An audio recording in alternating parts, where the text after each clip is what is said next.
جیسے آپ نے کہا کہ بعض ایسے لوگ بھی ہیں ہماری جماعتوں کے اندر بھی جن کا سرا جو ہے کہیں نہ کہیں جا کے خوارج سے مل جاتا ہے، تو یہ معاملہ اور زیادہ خطرناک ہو سکتا ہے، اس لیے اور ہوا بھی ہے کئی جگہ. خطرناک تو ہے. اس وقت جماعت اہل حدیث جتنے فتنوں کا شکار ہے، دنیا کی کوئی مسلم جماعت اتنے فتنوں کا شکار نہیں. اس بات کو سمجھ لیں. سب سے زیادہ جماعت اہل حدیث فتنوں کا شکار ہے، اور اس میں وجہ یہ ہے کہ ہر آدمی مفتی ہے.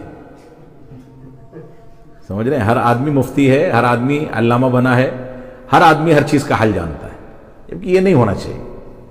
بھائی صحابہ کرام کے دور میں عائشہ صدیقہ رضی اللہ تعالیٰ کے پاس کوئی مسئلہ پوچھنے آیا تو کہتے نہیں جاؤ ابن عمر کے پاس چلے جاؤ. ابن عمر کے پاس گئے تو انہوں نے کہا نہیں جب فلاں کے پاس چلے جاؤ، میں نہیں بتاؤں گا، فلاں زیادہ بہتر جانتا ہے.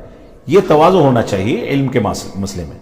اب جہاں تک فرقوں کو سمجھنے کا مسئلہ ہے کون سی کتابیں، تو اس سلسلے میں عقیدے سے متعلق جو کتابیں ہیں جیسے فتح المجید ہے، یا علامہ ابن تیمیہ کی وہ ہے عقیدہ واسطیہ ہے، اور اسماء و صفات کے باب میں اصل یہ فرقے آتے ہیں.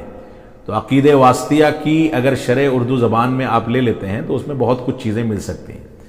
پھر مفصل کتابوں میں عقیدہ تحاویہ ہے یا دوسری کتابیں ہیں، ان کو پڑھا جا سکتا ہے. لیکن مختصر رسالے میں عقیدہ واسطیہ اگر کسی عالم سے ایک بار پڑھ لیں تو میں سمجھتا ہوں وہ زیادہ مفید. سننا بہت اہم کتاب ہے، بہت قیمتی کتاب ہے، لیکن مسئلہ یہ ہے کہ ہر آدمی اس کو سمجھ نہیں پاتا ہے.